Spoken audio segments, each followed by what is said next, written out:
My name is Gavin Evans, and this is my review of Blackberry.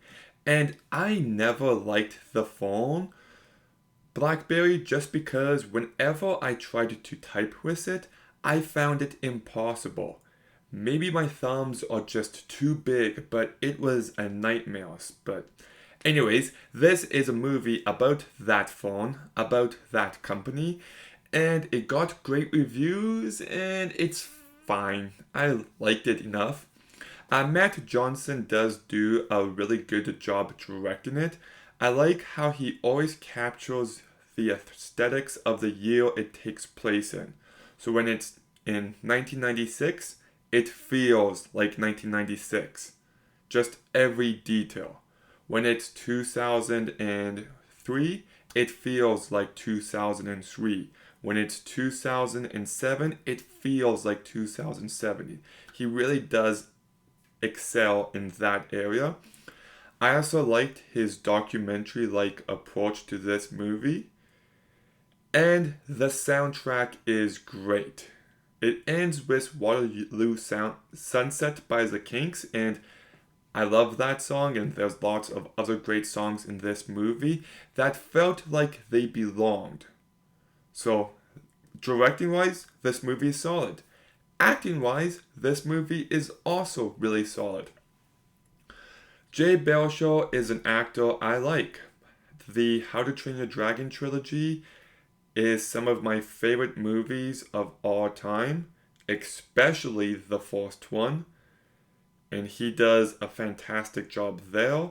I thought he was really good in This Is the End.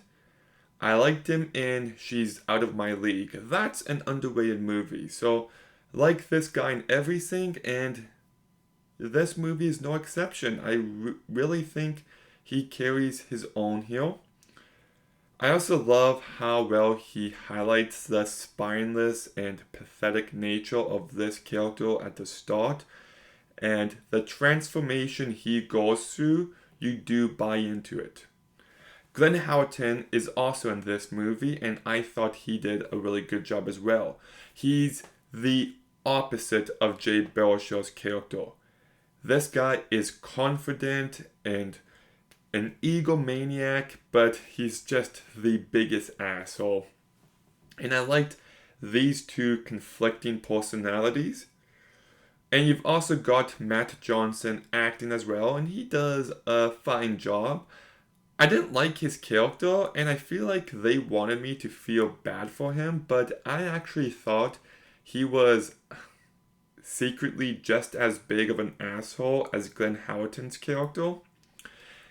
And even though he's not in the movie a bunch, there was a point where I'm just like, is that Paul ZD? And yeah, he's in this movie. Not for much, but he's in it for a couple minutes, and he does a fine job. Just caught me by surprise. My issue with this movie is the story, and the way it's told is engaging enough. And there is some good bits of writing here. The way one character feels about things made in China has a lot of relevance to it, and it's captured very well. One character and his thoughts on hockey are really relevant as well. And I like how the first 5 minutes tells you everything you need to know about these characters. So there is some good writing here, but it's just nothing new.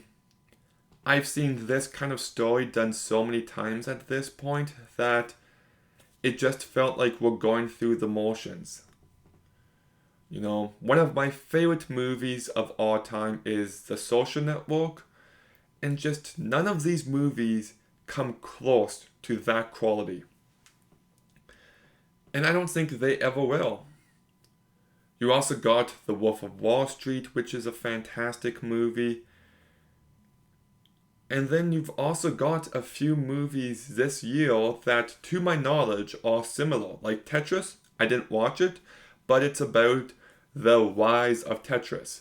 Then we had Air, directed by Ben Affleck, and it's about Air Jordans. And now we get this movie about Blackberry.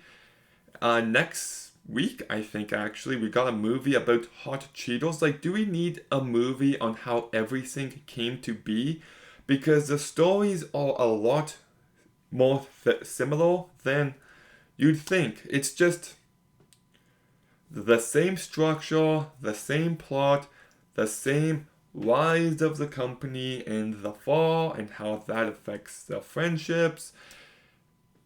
It's told well enough, but if I want to watch a movie about this egomaniac asshole and him starting a company and how it takes off and how it eventually affects his relationships in life, then I'm just going to watch The Social Network. Or if I want to watch another movie about an egomaniac, well, he gets a rise to fame and then a fall from grace, I'll just watch The Wolf of Wall Street and just... I'm just good. I'm good with this kind of movie. There's nothing like terrible about it. If you like this kind of movie and you want to see more, then absolutely watch it. But just for me personally, I've seen it all before. It's well directed, it's well acted, the writing is engaging enough, but it's just not a movie I see myself thinking about even a few hours from now. It's not a movie I see myself going back to. So, I'll still give it a positive grade, but Blackberry gets a 6 out of 10. Okay, so tomorrow I'm going to do a spoiler review for Across the Spider-Verse, and I might try to watch Charlie Day's movie, A Fool's Paradise. So, if I don't review that tomorrow, then that'll come sometime relatively soon. So, that's what you can expect. But, did you see Blackberry? What did you think about it? Do you agree with me that, this kind of movie is just kind of more of the same at this point? Let me know in the comments down below. Make sure you like, comment, subscribe, stay tuned for more videos soon, and Gavin out.